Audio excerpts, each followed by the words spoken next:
Hello my friends and welcome. We have mostly good news for today. The counteroffensive of Ukrainian army continues in the Bakhmut area, and let's check out the military map. It was yesterday and it is today. The advancement points are here and over here on the north part. This correlates to the recent statement from the Ukrainian command that they moved more reinforcements to that area to continue the counteroffensive in attempt to get Bakhmut under control or encircle the city. As for the Russian side, they continue to resist and Ukraine still unable to get the very important heights close to Berhivka. It's not yet the main counteroffensive of Ukraine. That should be started very soon. It's already the end of May, the 26th of May for me right now. So we have just 5 days to start it during the springtime. It was promised for the springtime, but there were lots of debates for Ukraine to start the counteroffensive. I sometimes read complaints in the comment section saying Ukraine should start the counteroffensive. My friends, I want to reassure you that Ukraine will win this war. And there will be the counterattack, but it should be planned with tiny details for it to be successful, and our General Command knows better, together with our Western allies who advise us for sure. About the Wagner forces in the Bakhmut city, Prigozhin officially announced that they start the withdrawal from the Bakhmut city. They will replace their positions with the Russian regular army forces, with the rebels from the self-proclaimed republics, and also some of the volunteers from Ahmad battalion went into that place, but there were just several people. As for the Wagner forces, they would finally withdraw from the Bakhmut on 1st of June, and they will take the break in the Ukrainian war. Prigozhin filmed the trolling video today for the Russian regular army. He says that they will still leave couple of the most experienced Wagner soldiers that were capable to turn the situation in favor of Wagner in the Bakhmut city. So you may check his words out. Come here, guys. Бибер и Долик. Вот это Бибер, вот это Долик. He says, this is Bieber, this is Dolik. And in case the regular Russian army wouldn't be able to handle the Ukrainian counteroffensive, those guys for sure would stop Ukrainian army. So here we see the message from Prigozhin towards the Russian military command. Prigozhin is totally out of control by the Russian military. He trolls the Russian army. He humiliates the Russian regular army. He says that they always run, and I'm sure that Prigozhin knows that they will run again in the Bakhmut city. So it's also trolling for the future. The Russian war criminal Strelkov-Girkin already said lots of the bad words towards Prigozhin because of his humiliation of the Russian regular army. Well, Wagner achieved what they wanted. They understand that staying in Bakhmut is very risky for them. That is why they finally decided to withdraw their forces. However, I still have some doubts that they would finally withdraw all of their forces because the Russian regular forces do not have enough resources to secure that area. So if Wagner leaves the Bakhmut city, obviously this city would be retaken by Ukrainian forces. And this is the new step of escalation between the Russian elite clans. My friends, we have some shocking news from one of our military journalists in Ukraine. The news about Zaluzhny, the general commander. After all of that information coming about the death of Zaluzhny, about his injury, about everything, including the Russian intelligence, they also stated, but we're not sure. So finally, Ukraine have to speak truth because it was the huge pressing from the media, mostly Russian resources. So this is the shocking news for you. I just want to show you this video, and here you just see it.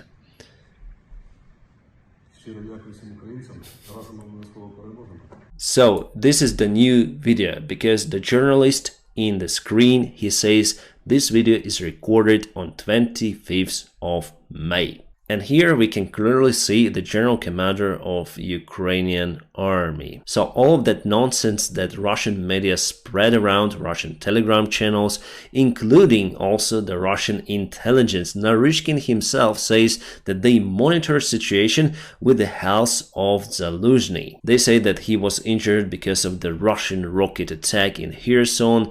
And also some say that he went to Cyprus for vacation. Yes, the Cyprus where you may find lots of the Russians. So it was nothing more but just a simple fake that was spread around by the Russian propaganda. It seems like our general commander wanted to play this game for quite a long time, almost 1 month, but finally uncovered. And Russia is everywhere like that. So now that I'm recording this video, it's been confirmed that one of the maybe Storm Shadow rockets hit the Berdyansk port. It's the occupied city of Ukraine. And what do Russians write? Berdyansk, the air defense system Panzer, intercepted all of the 3 rockets. This is how the intercepted rocket looks like. And here is one more view on the port of Berdyansk, so definitely rocket found its target. I would say that the counterattack has already been started, and actually it's the second phase of it. The first one, as we know, is to gather the information about the enemy positions, about their resources and ammunition depots. The second step, or the second phase, is to eliminate the supply lines for the enemy and their ammunition. That is what the Ukrainian army does just right now with the Storm Shadow rockets, with the HIMARS rocket artillery systems and many more. Obviously, for those kind of the missions, it's better to use aviation, but today it was the Ramstein meeting and the question about the F-16s has been solved. As it was reported, the training of Ukrainian pilots will start in the different countries, including United Kingdom. I know that United Kingdom doesn't have F-16s, but there will be instructors in UK, the flight simulators and the airplanes. As it was reported from the British source, around 20 of Ukrainian pilots will go to UK for the training. Also, many will go to United States, Denmark and Netherlands. The coalition for the fighter jets is quite big, but the main countries are United States of America, United Kingdom, Denmark and Netherlands. Finland and Portugal may also join coalitions, and also other unknown countries for now. But for the training in Europe, Denmark and Netherlands will lead the program. By the way, Mark Milley today was replaced. We're gonna speak about it later in this video. So the main thing that indeed it happened, Ukraine will receive the F-16 fighter jets. It's a very versatile airplane. I expected it to be a little earlier, however, in March, but now it's the May time, almost summertime, and still we have around 5 months until we get those airplanes. It is probably the greatest decision from our allies to supply the fighter jets to Ukraine, and how Russia would react. They will not react. They say today they don't think that F-16s would play a big role in this war. So we need more. And the next step will be the long-range missiles. We already start to receive them. The Storm Shadow rocket or cruise missile is the long-range missile, but based in the air on the airplanes.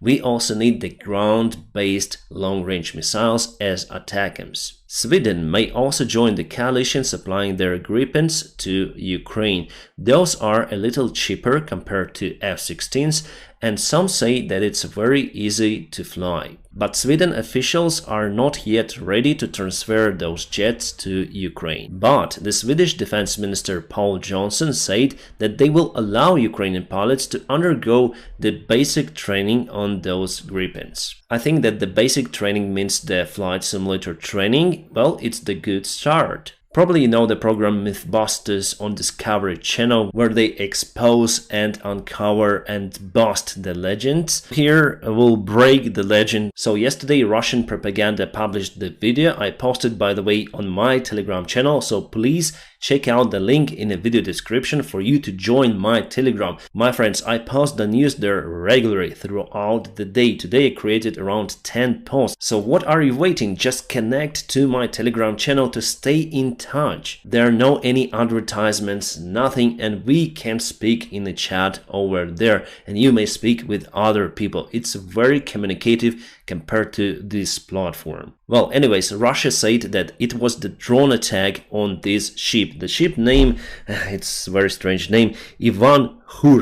And Russia claimed that they fired down all of the drone boats. But here we have this video published from the camera of the drone. Let's watch it. So probably this is the boat, and as you can see, they are shooting on just to the boat over here.